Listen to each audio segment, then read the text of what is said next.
প্রিয়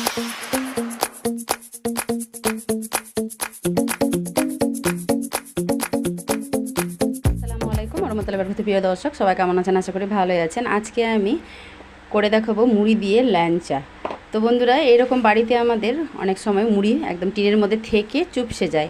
দেখুন, মুড়িটা দেখে বুঝতে পারছেন আমি যে চেপে দেখাচ্ছি, কোনো কিছুই একদম নেই, চুপসে বসে যাচ্ছে। তো আমরা এই ধরনের মুড়িগুলো অনেক সময় কি হয় যে ছাগল বা গরু বা ফেলে দিই।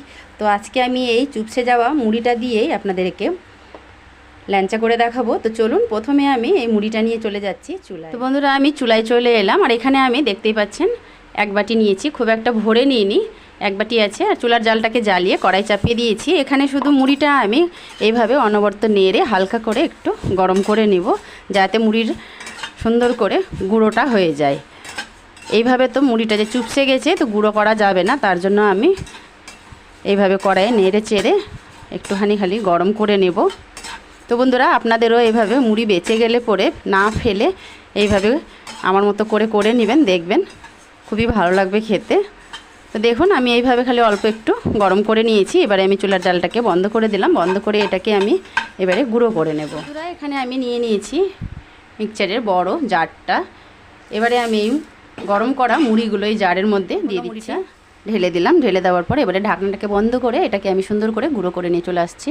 তো দেখুন, এখানে আমি মুড়িটা খুব সুন্দর করে গুঁড়ো করে নিয়ে চলে এলাম। খুব সুন্দর হয়েছে একদম গুঁড়োটা।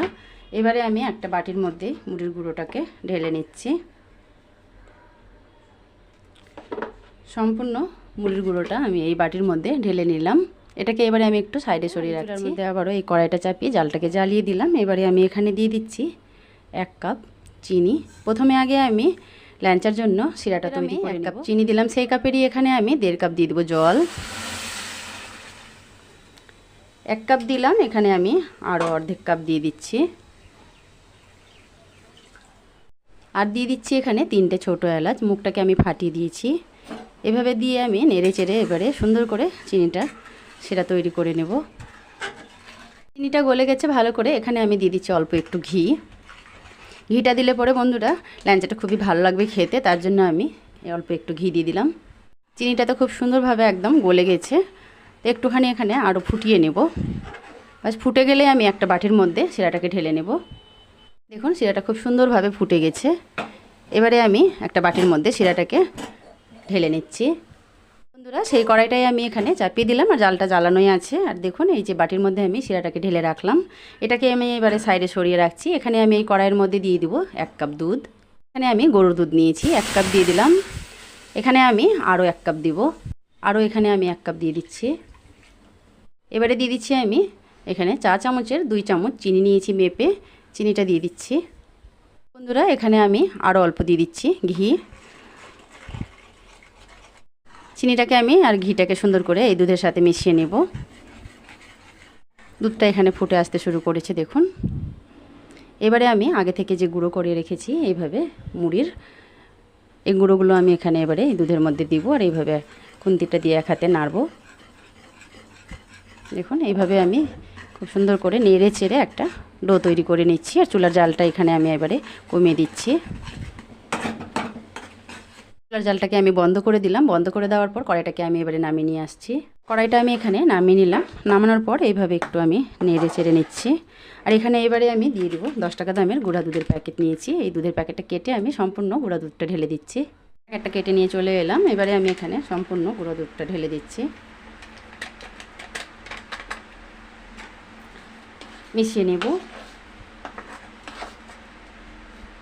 এখানে আমি 1 চিমটে নিয়েছি বেকিং পাউডার, দিয়ে দিচ্ছি অল্প করে, এইভাবে ছড়িয়ে চারদিকে দেওয়ার পর আবারও আমি খুব সুন্দর করে মিশিয়ে নেব।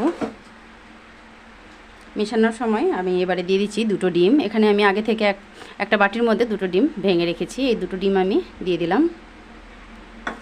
দেওয়ার পর এইভাবে আমি খুব সুন্দর করে মিশিয়ে নেব। দেখুন, এইভাবে আমি সুন্দর করে নেড়ে চেড়ে মিশিয়ে নিলাম। আর এখন ডোটা কেমন হয়েছে দেখতেই পাচ্ছেন, একটু আঠালো টাইপের হয়েছে, এই যে আঠা আঠা হয়েছে। এইভাবেই রাখতে হবে। এই মিশ্রণটা খুব ঠান্ডা করা যাবে না, ডোটা একটু গরম অবস্থাতেই ল্যাংচার শেপ দিয়ে দিতে হবে। তো চলুন এই কড়াইটা আর মোবাইলের স্ট্যান্ডটা যে আছে আমি নিয়ে চলে যাচ্ছি একটু ফ্যানের কাছে। প্রচণ্ড গরম আছে, এখানে তো হাত দেওয়া যাবে না, তার জন্য একটুখানি আমি ঠান্ডা করে নিব আর ফ্যানের কাছেই করব কাজটা। এখানে আমি ডাইনিংয়ের মধ্যে নিয়ে চলে এলাম আর একটুখানি ঠান্ডা করে নিব ফ্যানের মধ্যে, খুব বেশি ঠান্ডা করা যাবে না। তো একদিকে ঠান্ডা হতে হতে আমি একদিক থেকে মিশ্রণটাকে তুলে তুলে ল্যাঞ্চার শেপ দিয়ে দিব। হাতের মধ্যে আমি অল্প একটু ঘি লাগিয়ে নিলাম, লাগানোর পর অল্প অল্প করে মিশ্রণ নিব। আর এবারে আমি ল্যাঞ্চা যেভাবে শেপ দেয় লম্বা লম্বা করে সেইভাবে আমি করে নিব, কেননা বন্ধুরা 2 হাতে করলে তো আমি আর দেখাতে পারবো না, তার জন্য তো আমি এইভাবে একটু দিয়ে দিচ্ছি। দেখুন এইভাবে করে আমি সবগুলো ল্যাঞ্চা আগে তৈরি করে নিই, তারপরে দেখাচ্ছি। তো বন্ধুরা দেখুন আমার পুচকুটাকে বললাম যে একটু তুমি চালু করো তো মোবাইলটা, তার জন্য চালু করলো আর আমি এইভাবে করে নিচ্ছি, দেখাচ্ছি আপনাদেরকে। দেখুন এই কটা আমি করলাম, তো সবগুলো করে তারপরে দেখাচ্ছি। বন্ধুরা দেখুন আমার এখানে সবগুলো ল্যাঞ্চা একদম তৈরি করা হয়ে গেল, কতগুলো হয়েছে। আর দুটো আমি এইভাবে গোল করে একটু হাত দিয়ে চ্যাপটা করে নিয়েছি আর ছোট্ট একটা এইভাবে বানিয়ে নিয়েছি। তো এবারে আমি এই ল্যাঞ্চাগুলো নিয়ে চলে যাচ্ছি আবারও চুলার মধ্যে কড়াই চাপিয়ে ছোট্টখাট্ট একটা কড়াইয়ের মধ্যে অনেকটা পরিমাণে তেল দিয়ে দিচ্ছি, সাদা তেল, আর জালটাকে জ্বালিয়ে দিয়েছি। তেলটা এখানে প্রায় গরম হয়ে এসছে। এবারে আমি একে একে এখানে ল্যাঞ্চাগুলোকে ছেড়ে দেব। দেখুন এইভাবে করে আমি ছেড়ে দিচ্ছি। এখানে আমি 5 পিস দিয়ে দিলাম, 4টে বা 5টা করে আমি এইভাবে করে ভেজে নিচ্ছি। আর ভাজাটা একটু লাল লাল করে ভাজতে হবে, তাতে খুব সুন্দর হবে ল্যাঞ্চাগুলো। তো চলুন আমি ভেজে তারপরে দেখাচ্ছি। তো বন্ধুরা দেখুন এখনও একদম লাল টুকটুকে হয়নি, আর তাতেই কত বড় বড় হয়েছে, ফুলে আর ফেটে ফেটে যাচ্ছে, এত ভালো লাগছে দেখতে বন্ধুরা।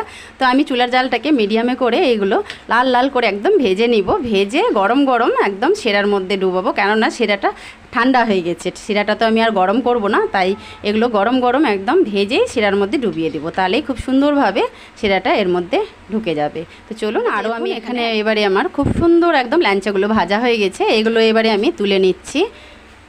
কতটা ভালো হয়েছে দেখতেও, কত সুন্দর লাগছে। এবারে আমি এইগুলো তেলটাকে ঝরিয়ে এই যে শিরাটা রেখেছি বাটির মধ্যে, এই শিরার মধ্যে দিয়ে দিলাম। তো বন্ধুরা একই মতো করে ভেজে নিই, তারপরে দেখাচ্ছি। সবগুলো একই মতো করে ভেজে ভেজে আমি শিরার মধ্যে দিয়ে দিব, তারপরে আমি দেখাচ্ছি। আগে যেইগুলো আমি দিয়েছি এইগুলো আমি এখন একটা প্লেটের মধ্যে তুলে নিচ্ছি, কেননা অনেকগুলোই আছে, একসঙ্গে তো এতগুলো হবে না, তার জন্য। আর এইগুলো একদম খুবই নরম তুলতুলে হয়েছে, রসটা খুব সুন্দরভাবে ঢুকেছে। এগুলো আমি একটা প্লেটের মধ্যে এখন তুলে নিই, সবগুলো একবারে ভেজে ভেজেই শিরার মধ্যে দিয়ে দিব, তারপরে এইগুলো আবারও আমি একসঙ্গে দিয়ে দিব। দেখুন এখানে আমি আরও একবার ভেজে নিলাম, এখানে আমার 3টা ব্যাচে হবে ল্যাঞ্চাগুলো, তার জন্য 2টা ব্যাচ আমি ভেজে নিলাম। এবারে আমি আরও একটা ব্যাচে ভেজে নিচ্ছি, ভেজে নিয়ে এবারে সবগুলো শিরার মধ্যে ডুবিয়ে তারপরে দেখাচ্ছি। এইভাবে আমি একটু শিরাটা উপরে উঠিয়ে দিচ্ছি। আর এই যে বড় বড় হয়ে গেছে এগুলো গোল গোল, দেখুন কি সুন্দর হয়েছে। আর এই যে ছোটোটা দেখতে পাচ্ছেন এটা হচ্ছে আমার পুচকুর, তার জন্য আমি ওটা ওরকম করে নিলাম। ছোটোখাটো একটা করতেই হবে, না হলে ও আবার ঝামেলা করে যে আমার একটা ছোটোখাটো কেন বানালে না, তার জন্য বানিয়ে নিলাম। দেখুন এইগুলো একদম শিরা তাড়াতাড়ি ঢুকে যাচ্ছে ভেতরে, আর কি সুন্দর একদম লাগছে দেখতে বন্ধুরা, মনে হচ্ছে একদম দোকান থেকে কিনে নিয়ে আসলাম। তো চলুন সবগুলো ভেজে একদম পুরো রেডি করে তারপরে এবারে দেখুন সবগুলো আমার এখানে একদম ল্যাঞ্চা ভাজা হয়ে গেছে, শিরার মধ্যে ডুবিয়ে দিয়েছি। আর কতগুলো হয়েছে, কতটা ভালো লাগছে দেখতে। আর আমার পুচকুটা তো একদম খাওয়ার জন্য খুবই ব্যস্ত হয়ে গেছে, ওকে তো ওর ছোটোটা খুঁজে এখন দিতে হবে। কোথায় ঢুকে আছিস রে ছোটু? এই যে দেখুন ঢুকে আছে এখানে, ওকে দিতে হবে। তো বন্ধুরা এইগুলো এইভাবে আধা ঘন্টা রেখে দিব, তাতে আরও বেশি বড় হয়ে যাবে ফুলে ফুলে। তো আমার কাছে তো যেহেতু সময় নেই বন্ধুরা, আমাকে একটু দোকানে যেতে হবে, তাড়াহুড়া করছি। তো আমি এখনই আপনাদেরকে একটা কেটেও দেখাচ্ছি যে কত সুন্দর হয়েছে। আমি এই প্লেটের মধ্যে তুলে নিলাম, দেখুন কতটা দেখতে ভালো লাগছে। তো বন্ধুরা এইরকম দোকান থেকে না কিনে আপনারাও বাড়িতে তৈরি করে নেবেন, দেখবেন যতটা দেখতে লোভনীয় হয়েছে সেরকম স্বাদও হবে। তো দেখুন আমি একটা আপনাদেরকে কেটেও দেখাচ্ছি, কতটা নরম তুলতুলে হয়েছে বন্ধুরা, একদম মনে হচ্ছে দোকান থেকে কেনা। আমার পুচকু তো একদম রেডি হয়ে আছে খাওয়ার জন্য, ও খাবে। ও বলছে আমাকে কখন খেতে দিবা। তো ছোটোটা ও প্লেটের মধ্যে নিয়ে আছে, তার জন্যই। তো বন্ধুরা আজকের আমার এই মুড়ি দিয়ে ল্যাঞ্চা রেসিপিটা ভালো লেগে থাকলে চ্যানেলটাকে সাবস্ক্রাইব করে পাশে থাকা বেল আইকনটা প্রেস করে রাখবেন। আর আমি যেইভাবে করলাম একবার হলেও আপনারাও করে নেবেন, দেখবেন অবশ্যই ভালো হবে। তো আবারও দেখা হবে নতুন কোনো রেসিপি নিয়ে। সবাই ভালো থাকবেন, সুস্থ থাকবেন, এখানেই শেষ করছি। আল্লাহ হাফিজ। আর আমার পুচকুটাকে একটু দেখে নিন ও খাচ্ছে কিভাবে। খাও তুমি, কেমন হয়েছে? এই মুখে দিতে দিতে একদম মিলিয়ে গেল না। তো বন্ধুরা আবারও দেখা হবে, সবাই ভালো থাকবেন।